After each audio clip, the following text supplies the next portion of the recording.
Bonjour, bienvenue dans Incorporer, le podcast qui va t'aider à plus habiter ton corps et à mieux vivre ta vie. Je m'appelle Olivia Chival et même si je suis médecin dans mon quotidien, ici dans le podcast, il ne s'agit pas d'une thérapie et je ne délivre pas de conseils médicaux. Il s'agit d'un endroit de ressources pour toi dans lequel je mets au centre le lien entre l'esprit et le corps et ressources dans le sens des informations, des outils, de la théorie, mais aussi des choses à pratiquer. Mais aujourd'hui, il s'agit d'un épisode que je pense que je veux enregistrer depuis tout le début du podcast. C'est un thème que je trouve super intéressant et qui me tourne dans la tête, mais en fait, je n'ai jamais vraiment trouvé une forme. Enfin, je sais pas trop comment le mettre en forme et je sais toujours pas comment le mettre en forme, mais je vous en parle aujourd'hui. Il va s'agir de trouvez-vous des accompagnements pluridisciplinaires si vous voulez vraiment que les choses bougent dans vous et dans votre vie. Donc c'est peut-être un épisode un peu particulier parce que je l'ai pas vraiment préparé, c'est juste un sujet qui me tient vraiment à cœur. Et là, au moment où je l'enregistre, on est dans la dernière semaine de ma sécurité intérieure, de mon cours en ligne, et je suis plein de gratitude pour les personnes qui sont engagées, qui font ce temps, qui créent cet espace de au moins 30 minutes par jour et qui me font confiance et que j'ai le grand plaisir d'accompagner. J'adore voir toutes les transformations qui se passent pendant ces 4 semaines et ces transformations, elles se font premièrement parce que les personnes s'engagent, parce qu'elles font cette place dans leur quotidien.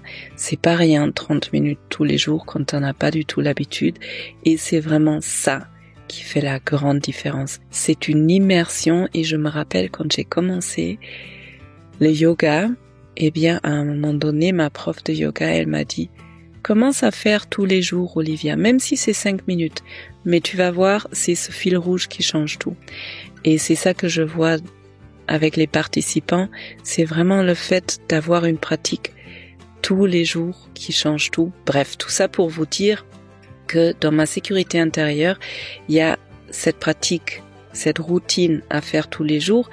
Et j'ai commencé à inviter des collègues, des expertes de qualité. D'ailleurs, c'est drôle, je me suis rendu compte, j'ai pas du tout fait exprès, mais Andrea, elle vient de Belgique et Corinne, elle vient de Suisse et Mélanie, elle vient du Canada. Donc c'est 3 femmes de plusieurs continents qui sont francophones et qui apportent un grand plus à la transformation. C'est parce que c'est plusieurs approches et plusieurs outils. En l'occurrence là, il s'agit de la TRE, de l'EFT et de la constellation familiale. J'ai pas trop envie d'aller dans le détail là maintenant, mais un grand atout pour moi, c'est vraiment de combiner différentes pratiques et différents accompagnants pour vraiment pouvoir évoluer et trouver une sécurité dans mon système nerveux. Bref, longue introduction avec tout ça dit, c'est parti pour l'épisode autour de l'importance de s'entourer de différentes pratiques, techniques, outils et de différentes personnes qui nous accompagnent.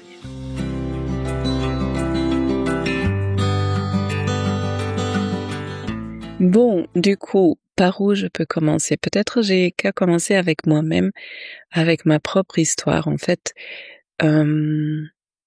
je pense que mon chemin, il a commencé, vraiment, quand j'étais ado, j'ai appris la méditation.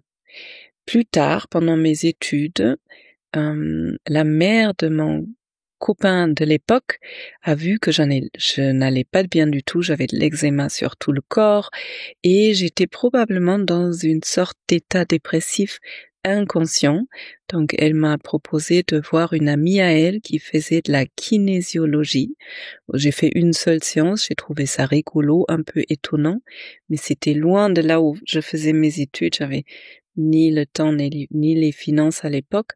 Et puis après, j'étais dans une cure à la fin de mes études parce que mon eczéma, il a vraiment flambé avec beaucoup de choses différentes. Je pense le stress des études de médecine et puis la réflexion de peut-être partir à l'étranger, de quitter mon copain pour partir à l'étranger. Et donc, pendant cette cure que j'ai fait au bord de la mer Baltique, j'adore cet endroit. J'ai eu la chance de faire mes études à Greifswald. C'était une toute petite ville étudiante et c'était vraiment au bord de la mer Baltique. Bref, j'ai fait une cure là-bas et pendant cette cure, j'ai vu pour la première fois de ma vie une psychologue et je me rappelle que j'ai trouvé ça très étrange, un peu intéressant, mais bon, elle parlait des choses un peu, oui, étranges. Je me rappelle qu'elle m'avait dit, c'est le seul truc dont je me rappelle, que moi, mon esprit, il avait besoin de mettre les choses dans les cases. Et franchement, je sais pas si ça m'a aidé à ce moment-là, mais c'était mon premier contact avec la psychologie. Après, je me suis retrouvée en France à travailler en psychiatrie. Et c'est là où je me suis dit, ce serait peut-être intéressant de faire un travail sur moi. Et j'ai commencé une analyse parce que, à l'époque, en France, tout le monde faisait des analyses. Mes collègues, ils faisaient des analyses. Donc j'ai commencé une analyse, je l'ai faite pendant 8 ans. Et au départ, bon, en disant ça, je crois que je venais un peu de loin. Donc pendant 5 ans, c'était un vrai soutien. Et à un moment donné, j'ai commencé à me sentir de plus en plus mal. Disclaimer, petite entre parenthèses, rien contre l'analyse.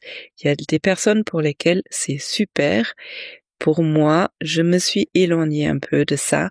En tout cas, si je veux mettre en place des changements vite. Donc pendant les 3 dernières années, j'ai commencé à vraiment être très mal. Et c'est là où j'ai fait mon burn-out. Si tu me connais, tu connais cette histoire. Et après le burn-out, j'ai fait une année off dans laquelle j'ai commencé à me former en yoga et puis à chercher une formation qui lie justement le corps et l'esprit. Et en 2014, j'ai commencé à me former en thérapie sensorimotrice. Et comme toute formation, propose de traverser soi-même le processus. Bon, en dehors de ça, j'ai arrêté l'analyse après quelques mois parce que je me suis rendu compte que rien qu'en faisant cette formation, d'un coup, il y a des choses qui ont commencé à bouger à l'intérieur de moi. Après, j'ai commencé à me faire suivre aussi en thérapie sensorimotrice, donc à faire ma thérapie là-dedans. Bref, pourquoi je raconte tout ça? C'est pour te montrer que moi, je viens d'une seule approche, 8 ans d'analyse, où à la fin, je me suis retrouvée en dépression, en burn-out. Et puis, avec la thérapie sensorimotrice en 2014, ça a vraiment commencé à bouger à l'intérieur de moi et dans ma vie. Je me suis rendu compte, premièrement, qu'il y a des approches avec lesquelles les choses peuvent changer vite et vraiment changer profondément. Et deuxièmement, ça doit être à peu près à cette période-là où intuitivement, j'ai commencé à m'entourer de plein de personnes différentes, justement parce que j'allais mal pour m'accompagner. Donc, depuis 2014, j'avais assez régulièrement toujours mon ostéopathe, j'avais un acupuncteur, j'avais mon kiné, parce que je faisais beaucoup de sport, j'en fais toujours, et donc j'avais toujours besoin d'un kiné, plus ou moins en continu, c'était surtout après des blessures, bien sûr, mais des approches vraiment différentes, par moments des massages, du shiatsu. Et j'ai senti que ça me faisait du bien d'avoir ces différentes personnes comme un réseau autour de moi. Il y avait toujours quelqu'un pour m'accompagner. Si j'avais un besoin qui était un peu différent, je savais toujours qui appeler et ça m'a donné une espèce de sécurité et de réseau de confiance qui a profondément fait du bien à mon système nerveux. Alors, en disant ça, je pense que c'est nécessaire aussi que je précise que il ne s'agit pas de s'éparpiller et de commencer 36 000 trucs en même temps. Ça sert à rien. Et en même temps, si je me repose sur une seule personne, sur une seule approche, et peut-être cette personne, je vais la voir une fois par mois, eh bien, ce serait pas très étonnant que les choses ne bougent pas vite. Moi, je pars du principe qu'on n'a qu'une vie sur cette terre, en tout cas une vie dont on est conscient, et elle passe vite. Et du coup, j'ai tendance, moi personnellement, à chercher des choses de qualité, de l'accompagnement, des formations, peu importe. Là où je veux apprendre, il faut que ce soit de qualité, il faut que ce soit puissant. Et je sais que moi, j'ai, comme nous tous, plein de parties différentes à l'intérieur de moi qui ont plein de besoins différents. Et en faisant un seul truc une fois par mois, eh bien, je ne peux pas me sentir en sécurité et je peux pas nourrir les besoins à l'intérieur d'une façon où c'est satisfaisant pour moi. Donc moi, j'ai des personnes que j'accompagne qui viennent me voir une fois par mois dans des séances de 25 minutes, et 25 minutes c'est vraiment très très limité, et qui sont frustrées à un moment donné que ça ne change pas dans leur vie, dans leur façon d'être, et du coup c'est frustrant, franchement c'est frustrant pour ces personnes-là, et c'est frustrant pour moi en tant qu'accompagnatrice, parce que si j'accompagne des personnes, je veux les voir changer, c'est ça qui me donne de la satisfaction, de pouvoir accompagner d'une façon qui est bénéfique pour la personne, et pas de rester dans un truc qui tourne en rond et où on met un peu d'énergie quelque part, mais en fait on n'en met pas assez et du coup il n'y a rien qui change. Donc en fait ce que j'ai tendance à proposer, c'est de chercher des personnes qui peuvent vous accompagner de façon différente et complémentaire sans pour autant s'éparpiller. Et c'est un peu ça que je propose dans ma sécurité intérieure. Il y a ma propre boîte d'outils avec tout ce que moi j'ai fait et tout ce qui m'a aidé à me transformer, et j'invite des experts de qualité parce que ça rajoute du soutien à différentes parties, en sachant qu'en plus, chaque personne est différente. Donc, ce qui a marché pour moi, ça va pas peut-être marcher pour toi. En revanche, si tu essayes plusieurs choses, il y a forcément des choses qui vont te parler. Et Andrea Declercq, qui est venue dans ma sécurité intérieure pour la TRE, donc pour les Tension and Trauma Releasing Exercises, c'est un réflexe du système nerveux autonome qu'on peut déclencher pour aider le corps à vraiment relâcher des tensions et pour arriver dans un état de relaxation profonde, de façon très courte. Bref, Andrea, elle a beaucoup d'expérience, elle travaille beaucoup avec des personnes traumatisées, et en groupe et en individuel, et elle a dit ça d'une façon très très jolie. Elle disait que une seule personne, une seule accompagnante, un seul accompagnant n'arrive pas à tenir une personne, surtout quand elle a vécu des choses extrêmement difficiles, des choses traumatiques. Et quand on a un système nerveux qui est dérégulé, on a besoin de vraiment pouvoir se sentir tenu, soutenu, en sécurité. Et c'est important d'avoir plusieurs personnes avec différentes approches pour qu'on puisse relâcher, se laisser porter, faire confiance. Ce qui me vient là, juste en parlant, c'est quand on a vécu des traumatismes, en plus, on peut garder une certaine méfiance. Donc ça peut prendre du temps à créer une relation de confiance et chaque thérapeute, chaque accompagnant est quand même là aussi avec ses propres bagages, sa propre histoire. Donc il peut y avoir des désaccordages et idéalement on se réaccorde. Mais quand on est avec une seule personne, dans ces moments où on n'est pas accordé, on peut se sentir du coup super seul et super dérégulé. Alors quand on a tout un réseau autour de soi, eh bien je vis un moment difficile avec un accompagnant et je peux faire appel à d'autres pour pallier à ce moment difficile. Et après, il y a pour moi aussi le fait que plein de choses sont vraiment complémentaires. On est tellement complexe et on a des besoins tellement complexes que une seule approche peut pas répondre à tous mes besoins.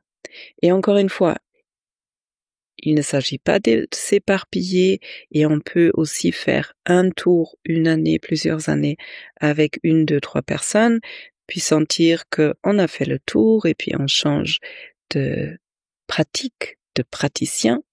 Et j'ai eu une belle séance là, cette semaine, avec une personne avec laquelle ça fait longtemps qu'on travaille sur une boule dans la gorge. Et c'était toujours difficile pour cette personne de garder sa conscience sur cette boule parce qu'elle est tellement désagréable et tellement chargée de peur et de on sait pas trop quoi, que même garder la conscience sur cette boule dans la gorge pendant 5 minutes ou même pendant 1 minute, c'était souvent très difficile. Et puis cette personne a commencé à voir une kinésiologue. Et là, elle est venue me voir en me disant « il s'est passé des choses incroyables dans cette séance de kinésio. » La kinésiologie, c'est une pratique où on laisse parler le corps, aussi, entre autres. Et en fait, la personne, elle a pu faire plein de liens. Il y avait beaucoup de larmes, il y avait beaucoup de décharges émotionnelles. Elle a pu faire plein de liens entre cette boule dans la gorge et des événements qu'elle a pu vivre dans sa vie. Chose qui était impossible pendant des années dans mon accompagnement. Et ça, c'est quelque chose que je vois souvent. Il y avait une autre personne à un moment donné, on a travaillé beaucoup sur un thème. Moi, j'avais l'impression que bon, ça avance pas des masses.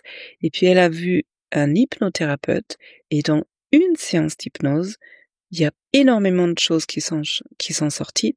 Et en fait, ça veut pas forcément dire que le travail que nous, on a fait en amont était inutile et la première personne aurait pu directement aller voir la kinésiologue ou l'autre personne aurait directement pu commencer avec l'hypnose.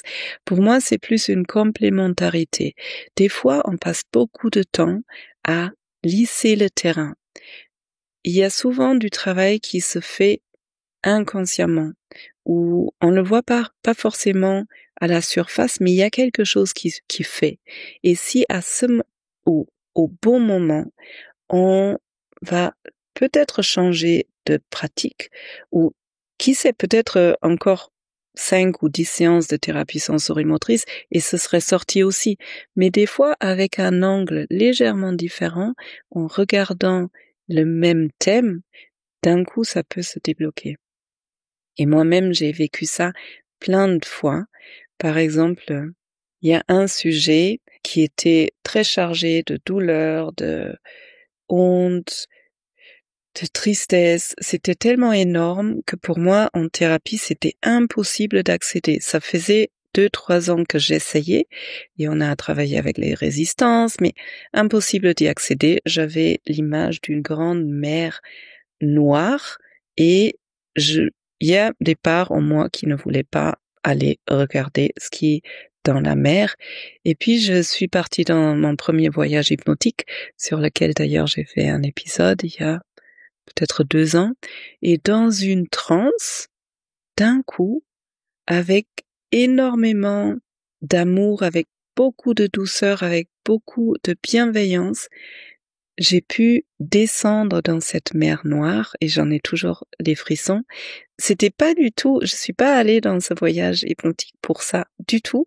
C'est arrivé à moi, c'est venu à moi d'un coup. C'était là cette image où, avec une autre version de moi, on descendait dans cette mer comme les apnéistes, tu sais, je sais pas s'il y avait une corde qui nous menait en bas, mais en tout cas, toutes les deux, on est descendues avec beaucoup de lumière et c'est la première fois où j'ai pu toucher et avec beaucoup de douceur, ce que je pensais jamais possible, à quelque chose qui était fermé pendant des années. Donc, tout ça pour t'inviter à aller chercher, à écouter ce qui te fait envie, à suivre la joie, à suivre ce qui est facile et de ne pas te reposer sur une personne. Parce qu'on peut être en attente vers un thérapeute, on peut être très frustré. Moi, je l'ai vécu avec ma thérapeute en me disant pourquoi elle n'arrive pas à me faire avancer. Alors que c'est pas la faute de la thérapeute. C'est peut-être qu'il y a des parts en toi qui ont des besoins autres, qui ont besoin d'approches autres. Et ça peut être extrêmement libérateur, ça peut être très joyeux aussi de découvrir des techniques, des approches différentes, des personnes qui accompagnent de façon différente. Ça peut être très complémentaire. Et il y a encore une personne qui m'a dit hier, c'était quoi ça nous a fait sourire. Elle m'a dit, mais moi, la semaine dernière, j'ai vu mon esthéticienne qui m'a dit une phrase et ça a fait tilt. Et d'un coup, alors que je suis pas du tout allée pour ça, je me suis dit, mais c'est pas une thérapeute, c'était mon esthéticienne. Mais là, elle a dit le bon moment, de la bonne façon. C'était apparemment la bonne personne à ce moment-là. Et ce que l'esthéticienne a dit, peut-être un thérapeute l'a déjà dit 50 fois, mais c'était pas le bon moment. Et hop, d'un coup, il y a quelque chose qui peut s'ouvrir et qui peut transformer. Bon, je vois le temps avancer. Je vois aussi que c'est un thème sur lequel je pourrais parler pendant des heures, mais je pense que le message est passé. Je vais te laisser repartir dans ta journée. Si tu es toujours là, merci beaucoup de m'écouter. Et puis, on est des êtres complexes. En plus, on change. On peut avoir des besoins différents. Et c'est tellement nourrissant de se faire compléter différentes approches. Bienvenue après cet épisode que je trouve de nouveau assez bruyant. J'espère que c'était intéressant pour toi. Juste peut-être un tout petit truc, il y a tellement d'approches différentes, tu le sais. Et le plus important, c'est vraiment d'aller chercher ce qui te parle. Et moi, je dis quand même, ce qui est important, c'est aussi de chercher de la qualité, des personnes qui ont une formation qui tient la route. Et puis, suivre ton chemin et faire confiance que les bonnes choses viennent à toi au bon moment. Et d'ailleurs, ça peut être des livres, des podcasts, ça peut être plein de choses différentes. Si tu apprécies ce podcast et si c'est pas encore fait, je te remercie beaucoup si tu pouvais prendre un moment de l'abonner, de me laisser un avis ou un commentaire, des 5 étoiles, si tu as envie de partager ce podcast avec quelqu'un qui pourrait en avoir besoin parce que ça permet à incorporer, de grandir et de toucher plus de personnes qui pourraient avoir besoin de ces infos et de ces expériences. Je te souhaite que tu vas bien. Je te souhaite une belle journée, une belle soirée et je te dis à bientôt.